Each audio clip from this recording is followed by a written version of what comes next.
Video start होने से पहले बता दूं कि ये लो बाकी लोगों से डिफरेंट और क्रूरता से भरा हुआ है, क्योंकि ये लो सड़क और पावर के अहम पहलुओं को दर्शाता है और इसके साथ साथ लोगों को अंधेरे में रखने की पावर को दर्शाता है। वीडियो को स्किप करने का ये सही वक्त है, अगर नहीं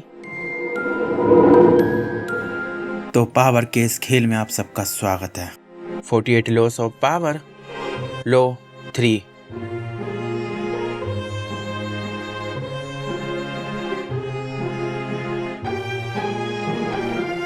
कंसील योर इंटेंशन। ज्यादातर लोग खुली किताब की तरह होते हैं, वे अपने मन की बात को उगलने में देरी नहीं करते। अगर आप ऐसा करते हो तो इसके परिणाम भयानक होंगे। लोगों को कभी भी अपने कार्यों के पीछे का मकसद पता ना चलने दें, उन्हें हमेशा अंधेरे में रखें। पावर के खेल में आपको लोगों के सामने एक बंद किताब की तरह रहना है, एक ऐसी किताब जिसे लोग खोल ना सकें। लोगों को जो दिखता है उस पर आसानी से विश्वास कर लेते हैं, क्योंकि कोई भी उससे बचाव नहीं कर सकता जिसके बारे में उसे पता नहीं होता। जब तक उन्हें आपके असली इरादों और मकसद के बारे में पता चलेगा तब तक बहुत देर हो चुकी होगी। लोगों को भ्रमित करने के लिए नकली वस्तुओं का सहारा लें। अगर आपके द्वारा बिछाए गए जाल के बारे में लोगों को जरा भी भनक पड़ती है तो सब कुछ खत्म हो जाएगा।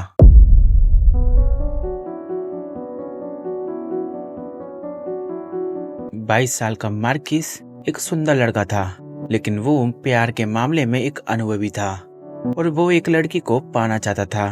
वो इस बारे में मार्किस निनोन को बताता है, और निनोन कोई मामूली लड़की नहीं थी।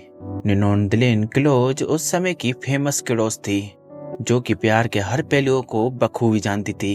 निनोन जितना प्यार के पहलुओं के बारे में जानती थी, उतना ही मार्किस प्यार के बारे में अनजान था। निनोन मार्किस की मदद करने के लिए तैयार हो जाती है। निनोन ने उसे बताया कि हर कदम की योजना बनानी होगी।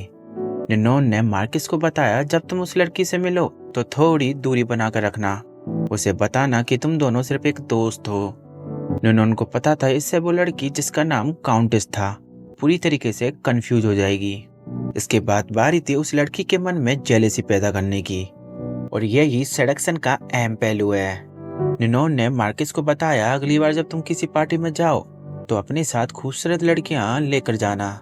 निनोन अच्छी तरह जानती थी कि औरतें उन मर्दों को सबसे ज्यादा पसंद करती हैं जिनके आसपास औरतें रहती हैं, और यही सेडक्शन का सबसे अहम पहलू है।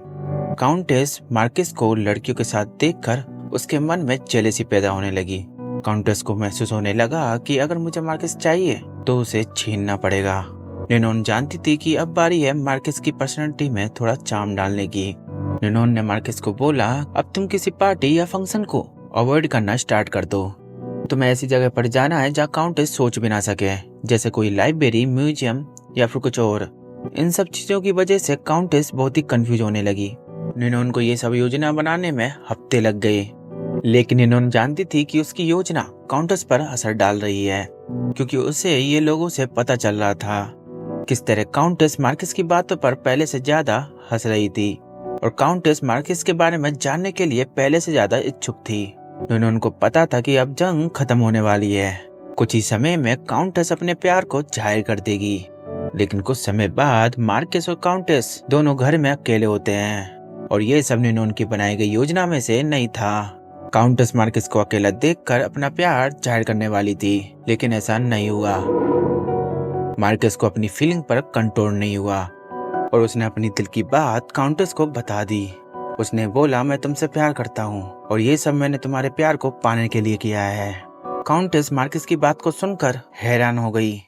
काउंटेस के लिए अब मार्किस कुछ भी नहीं था, क्योंकि काउंटेस को मार्किस के इरादों के बारे में पता चल गया था। वो जिस मार्किस से प्यार करती थी अब वो रहा ही नहीं, और मार्किस ने जो काउंटेस के दिल में जगह बनाई थी वो एक ही झटके में खाली हो गई, और निनोन की पूरी योजना पर पानी फिर गया। मार्किस जब काउंटेस के घर पर उससे मिलने के लिए जाता था तो वो उससे नहीं मिलती थी। मार्किस को पता चल गया था कि उसने कितनी बड़ी गलती कर दी है। अब सवाल ये है कि मार्किस ने गलती कहाँ की।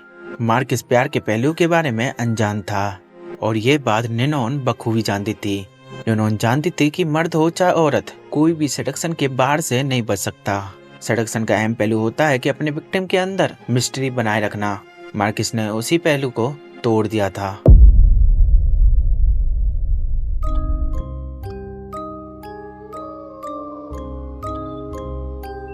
अठारह में 35 वर्षीय ओटो वॉन बिस्मार्क प्रेसिया पार्लियामेंट का डिप्टी था, जो अपने करियर के एक अहम मोड़ पर था, क्योंकि उस समय कई राज्यों का एकीकरण हो चुका था, जिसमें पर्सिया भी शामिल था, जिसने जर्मनी को विभाजित कर दिया था। फिर सभी राज्य ऑस्ट्रेलिया के खिलाफ जंग लड़ने के लिए तैयार थे। प्रेसिया का प्रिंस विलियम, जो कि फ्यूचर में राजा बनने वाला था, वो चाहता था कि इस युद्ध में जर्मनी शामिल हो, लेकिन वर्तमान का राजा फ्रेडरिक विलियम फोर और उसके मंत्री इसके खिलाफ थे। बिस्मार्क प्रेसिया का वफादार था, जो कि चाहता था कि जर्मनी एक ताकतवर देश बने। बिस्मार्क जानता था कि जर्मनी के यूनिफिकेशन के लिए ऑस्ट्रेलिया के साथ जंग लड़ना जरूरी है, लेकिन फिर भी बिस्मार्क ने जंग को टालने के लिए पार्लियामेंट में सभी के सामने एक स्पीच दी कि आप सभी तैयार हैं जंग के बाद उस भयानक मंजर को देखने के लिए, जिसमें एक बेटा अपने बाप को खो देगा, एक पत्नी अपने पति को खो देगी और एक देश अपने सिपाही को खो देगा। क्या आप सभी उनके परिवार से नजर मिला पाओगे? ये स्पीच सुनकर पार्लियामेंट में सभी लोग बिस्मार्क से इम्प्रेस हुए और ताली बजाने लगे। इसके साथ साथ प्रेसिया के राजा फ्रेडरिक विलियम फोर बिस्मार्क की इस बात को सुनकर काफी खुश हुआ और राजा ने बिस्मार्क को डिप्टी से कैबिनेट मिनिस्टर बना दिया। लेकिन जो सोचा था हुआ उसका उल्टा। कुछ साल बाद बिस्मार्क जर्मनी के यूनिफिकेशन के लिए ऑस्ट्रेलिया के खिलाफ जंग घोषित कर देता है। लेकिन अब सवाल ये आता है कि बिस्मार्क ने ऐसा क्यों किया। बिस्मार्क जानता था कि 1850 में प्रेसिया की आर्मी किसी भी तरीके से जंग के लिए तैयार नहीं थी। अगर वो जंग जीतता तो इसमें प्रेसिया का काफी नुकसान होता, और अगर वो हारता तो बिस्मार्क अपनी पोजीशन खो देता। इसलिए बिस्मार्क ने अपने इरादों को छुपा कर रखा। उसने ऐसा दिखाया कि वो जंग के खिलाफ है। उसने पार्लियामेंट और राजा को अपने इरादों के बारे में नहीं बताया। उसने अपने असली इरादे छुपा कर रखे। फिर उसने वो किया जो वो चाहता था। लोगों को हमेशा वो बताइए जो वो सुनना चाहते हैं। लोग अक्सर उन चीजों को नजरअंदाज कर देते हैं जिनसे वो फेमिलियर होते हैं। लोगों को अपने बारे में गलत इंटेंशन बताकर उन्हें एक अंधेरे रास्ते में ढकेल दीजिए। जब तक लोगों को आपके बारे में पता चलेगा तब तक बहुत देर हो चुकी होगी। अब आप अच्छी तरह समझ गए होंगे कि आपके इंटेंशन लोगों के लिए कितने मायने रखती है। अब ये आपके ऊपर है कि आप अपने इंटेंशन को छुपाते हो या फिर लोगों के सामने उजागर करते हो। परिणाम भी वैसा ही होगा।